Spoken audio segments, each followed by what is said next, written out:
Hey guys, I'm Monica, and today I'm going to be talking to you about how I was able to successfully get both my kids out of diapers by the time they were 15 months old. I post videos twice a week, so please be sure to subscribe to the channel if you want to see more videos like this, as well as other tips and tricks on parenting, healthy living, and life with little ones. So first thing I'm going to talk to you guys about is how this method was like nothing that I'd ever heard of. I wanted to have kind of the most eco-friendly, like sustainable method of diapering. So I was kind of Googling and researching eco-friendly diapering solutions. As I was doing it, I was like, well, you know, you could try this, this, and this. And then it was like, well, if you really want to be eco-friendly, why don't you try EC? And then it kind of linked to an article about EC, and I was like, EC, what's that? And it's elimination communication. It's this method where you put babies on the potty basically from the time they're born, and I was like, well, that sounds a little crazy, what is this? But I was like, that also sounds kind of cool. And so I just kind of dove in and like read as much as I could about it. I'm still pregnant at this point. I'm like gonna be a new parent, and I was like so excited to start potty training my baby after researching this method. So I was like, it just clicked with me. It just like made all of the sense in the world. When you think about potty training, animals and humans are not kind of designed to soil themselves. This is something that we have to learn. And animals just in general go away from themselves. The way that we do it with diapers is they unlearn that instinct, and then they learn to go on themselves. When they first use a diaper and they poop on themselves, when they're newborns, they get like super mad. They're like fussing and they're crying, they're like, get this thing off of me. They don't like it at all. And then they kind of start to get used to it, and then like, by the time they're like 2 or 3, they like start to like it. And I mean, they really like it. And if they don't have their diaper on, they'll ask for a diaper actually when they need to go, and they'll like have a special little spot that they want to go behind the couch or whatever it is. And at this point, they've learned, okay, well, this is how I'm comfortable doing it. And then they have to unlearn that. With this method, they don't ever get to that comfort level going into the diaper, and they keep that natural instinct to go away from themselves. When you look at traditional potty training methods, you know, it says you have to wait until they're at least 18 months old to even think about potty training. You should wait later. And this is because of the methods being used. If you're talking about using rewards and punishments like sticker charts for every time you go, or like they're getting in trouble or they're getting reprimanded for having accidents or whatever, that's not what this method is about. Babies actually from birth can release. Obviously they can release, otherwise they wouldn't be able to go to the bathroom. But they actually can control that release. They can relax the muscle. What they can't do is close the muscle off, because their little system is just too immature and they're not able to close it off. So they can't stop themselves from going on themselves, but you know, if they've not gotten to that tipping point and you offer them the potty, they can actually release, and they actually can do this consciously from birth. The first time you do it, you're like, oh my God, this is like, how did I not know this? But it's a really cool thing. And so they're actually able to do this, and if you start from the time they're born, they're never gonna lose that, and it's gonna be so much easier for them to finally eventually get potty independent. They're learning how to go potty just like they learn how to talk. Like, you don't expect them to say full complete sentences back to you from day one. You just speak to them, and then over time they learn the language. And this is the same with potty training. You show them what to do, and you show them where the potty goes, and then eventually over time they learn. So a way that I kind of think of it is whenever you first have a baby, you know when that baby is hungry. And you might not know it day one, but you know, after a few weeks, you learn your baby. You know when your baby is hungry. You look for signs. You look for like the rooting, or they're sucking on their fingers, and you know. And so it's kind of the same thing. Like, you know that they have to eat, you feed them. When you know they have to go to the potty, you offer them the potty. This isn't a method that, you know, I made up, or that's like a new thing. That, and I know like a lot of times in our culture, it's like, oh, this is just like this new age weird, you know, like potty training thing, or like whatever, like that it's like this weird thing. But really it's actually how everything was done before we had diapers. We haven't had diapers forever, and there's a lot of babies in the world right now that still don't use diapers. And so how are those babies, what was happening with them? Were they just like pooping all over the floor and peeing all over the place? No, they weren't. And so anthropologists kind of observed these cultures and found that the mothers, you know, they would wear the babies and they're not puking and peeing on them. They would know somehow when the babies needed to go, and then they would just like take them to the designated place for them to go, and they would go put them back on and get back to work. And it was like, well, how are they doing this? Well, basically, some people wrote some books about it, and they kind of broke it down into like 4 main principles, or 4 main tools that you can use. And so those tools are what I'm gonna share with you.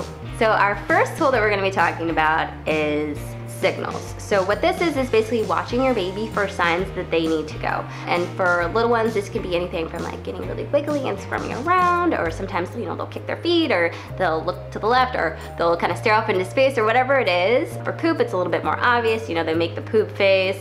You all know the poop face. If you do have kids, you all know the poop face. If you don't have kids, you've seen it on other kids' face. You know the poop face, and that's basically the signal that you watch for. And when you see the signal, you basically just offer the potty. You give them a potty-tunity. And so it's kind of a silly little word, but it's basically a potty opportunity. And that's basically like the thing that you're gonna be doing with EC, is just offering them the chance to use the restroom. There's no like, oh, you did it, here's a sticker, or oh, you missed. It's not like that. It's just like, you think they need to go, you offer them the potty. Just like if you think they need to eat, you offer them some milk. That's tool number one. Tool number two kind of goes in conjunction with tool number one, and that is cues. For the first kind of couple weeks or a week or so, you just want to get like a blanket and you put the baby on, not a blanket, definitely don't get a blanket. You want to get like a pee pad or a towel, and you just observe them and you watch for what they do. So you try to find those signals. You see what they do when they go, and when you see them going, you use the second tool, which is cues. And so if you see them pee, you're gonna use a specific cue, and then if you see them poop, you're gonna use another cue. Now the cues can be whatever you want, but I'll just give you the ones that I learned, and that for pee is just and you just do this whenever you see them go, or you are giving them the opportunity to pee. And then for poop, it's gonna be or whatever variation of that you want to do, just kind of a different sound, so that when they're pooping or when you know they need to poop, it kind of sends that signal to the brain to get them to release so that they can go. Now, like I said, you can do whatever method you want to use or whatever signals you want to use. So that's number two. So you observe, you watch for their signs or their signals, and then you cue when you see them doing it, and you cue when you're giving them that opportunity to go, when they're over the potty. And then the third thing you're gonna use, which I used a ton, is timing. And this really, for me, it was just the easiest one for me to kind of implement as far as like knowing when they needed to go. And timing is gonna be different for every kid, because the kids, they don't read the book, they're not watching this video. Babies, they just kind of go when they need to go. But timing wise, in general, when they first wake up, that's when I was always able to catch a pee or a poop, or a pee and a poop. And with the newborns, they're pooping 5 times a day, so when they wake up, you're catching a pee and a poop. And typically around feeding time, some babies it's like in the middle of a nursing session. For my kids, it was like 10 to 15 minutes after feeding that they would need to go. And then it will just kind of space out after that. And so like in the morning for my kids, it was like more frequently, like every 30 minutes. And then, in the evening, it'd be closer to like every 45 minutes to an hour. And then as they get older, times kind of space out. And then by the time they're like a year old, it's closer to an hour. And then, 18 months, it can be like 2 or 3 hours. You don't like follow a schedule per se, but you just observe them, and you kind of learn their rhythms. And then you're able to offer the potty as you see fit. And it's not that complicated. It becomes like a really natural process, and you just kind of start to know. Which brings me to the fourth tool, which is intuition. And this is just kind of that knowing feeling, like when you kind of know that they might need something. It's just this kind of instinct that you get, that like, oh, I think they might need to go. And then you offer them, and a lot of times you were right, they needed to go. And so using these 4 tools together, it makes it really simple to kind of apply this natural process and get your babies to continue doing what they already know how to do and not forget that process. There's also a specific position that you can hold the baby in, and basically whenever they have their kind of knees up to their chest like that, it kind of gives it enough, not a lot of pressure, but just like enough pressure, and then they hear the signal, they have to go.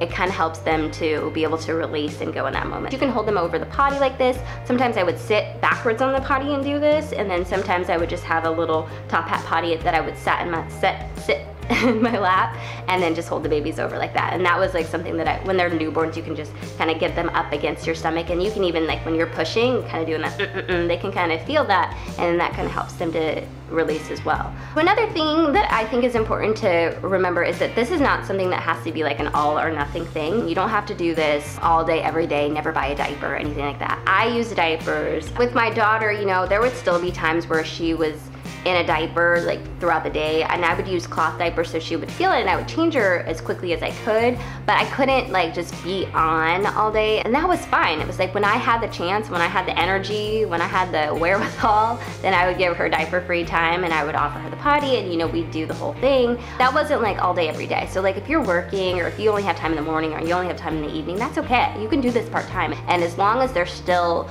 going to the potty, going away from themselves, then they learn to make that connection in their brain, and it's gonna be a lot easier for them to reach that potty independence as long as you're consistent and you stick with it. I think you'll find that you absolutely won't regret this. I don't know everybody who's done EC, but the people that I know, you know, by the time they were 2, it was kind of not a thing anymore. Their kids just knew how to use the potty. It's really not like a hard thing or a crazy thing. It sounds crazy, absolutely. I thought it sounded crazy, but I kind of like crazy, and so that's why, not crazy. I like things that are different, and this just made sense to me, and so that's why I went ahead and did it.